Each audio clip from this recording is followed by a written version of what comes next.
New ইয়র্কে আনুষ্ঠানিকভাবে শুরু হয়েছে সাকিব আল হাসান ক্যান্সার ফাউন্ডেশনের জন্য তহবিল সংগ্রহ।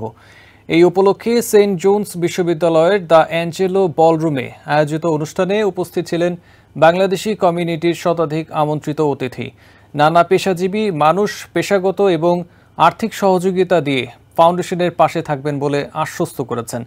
এই ফাউন্ডেশনের উদ্যোগে বাংলাদেশের মাগুরা জেলায় নির্মাণ করা হবে ক্যান্সার হাসপাতাল, যার জন্য প্রাথমিকভাবে প্রয়োজন হবে 200 কোটি টাকা।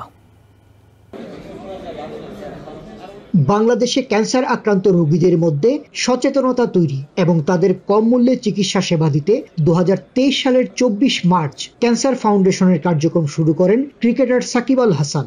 সে বছরই ব্রিটেনে ফাউন্ডেশনের আনুষ্ঠানিক যাত্রা শুরুর ঘোষণা দেওয়া হয় এবং এবছর আমেরিকায় শুরু হয় তহবিল সংগ্রহ। আমার কাছে মনে হয় এটা একটা নোবেল কজ, ভালো কজ, যেটার সাথে আমরা সবাই থাকতে পারলে হয়তো সবারই ভালো লাগবে এবং সে কারণে আপনারা এখানে এসেছেন। তো আমি আবারও আপনাদের সবাইকে ধন্যবাদ জানাচ্ছি, যারা এই প্রোগ্রামটা সাকসেসফুল করেছেন তাদের সবাইকে ধন্যবাদ জানাচ্ছি।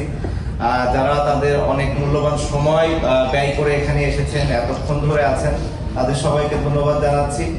আর আপনারা সবাই যদি আমরা একসাথে থাকতে পারি, আমি বিশ্বাস করি এই প্রজেক্টটা আমরা সাকসেসফুলি করতে পারবো এবং এটা দেখে অন্য মানুষরাও ইন্সপায়ার্ড হবে এবং তারাও আমাদেরকে হয়তো সাহায্য করবে, অথবা তারা তাদের জায়গা থেকে নিজেদের মতো করে আরো মানুষকে উপকারে আসবে বলে আমি মনে করি। তো সবাই ভালো থাকবেন, সুস্থ থাকবেন। আসসালামু আলাইকুম। ক্রিকেটার রুবেলে ক্যান্সারে আক্রান্ত হয়ে মৃত্যু।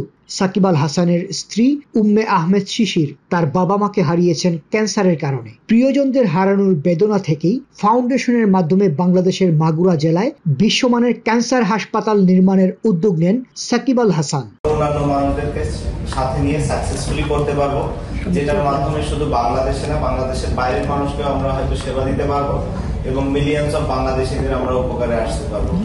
কারণ দিন শেষে আমরা সবাই মানুষ, আমাদের রেসপন্সিবিলিটি। লন্ডনের তরুণ একদল প্রকৌশলী ডিজাইন করেছেন এই ক্যান্সার হাসপাতালের। অত্যাধুনিক প্রযুক্তি এবং চিকিৎসক সহ 200 শয্যা বিশিষ্ট এই হাসপাতালের প্রাথমিক কাজ শুরু করতে 200 কোটি টাকা ব্যয় হবে বলে জানান প্রকৌশলীরা। কত টাকা লাগবে? এটা তো অনেক বড় ক্যান্সার হসপিটাল হবে, তো এটা আমি মনে করি আনুমানিক 200 কোটি টাকা হলে এটা ভালোভাবে শুরু করা যায়। এবং আমি মনে করি যেহেতু ক্রিকেট প্লেয়াররা, বাংলাদেশের যোগ্য প্লেয়াররা তারা যোগাযোগ করবে এবং বাংলাদেশে অনেক ধনী লোক আছে, মনে করি Sakibul Hasan can approach and get some money. এটা করতে হয়তো 2-3 বছর সময় লাগবে এবং কিভাবে এটা সম্ভব হইতে পারে, কীভাবে টেকনোলজি দেওয়া যেতে পারে, আমেরিকা থেকে ট্রেনিং দেওয়া, এই সমস্ত জিনিসের ব্যাপারে আমি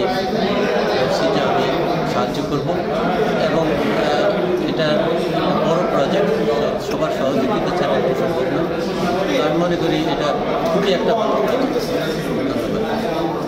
Tofazzal Liton, TVN 24, new York.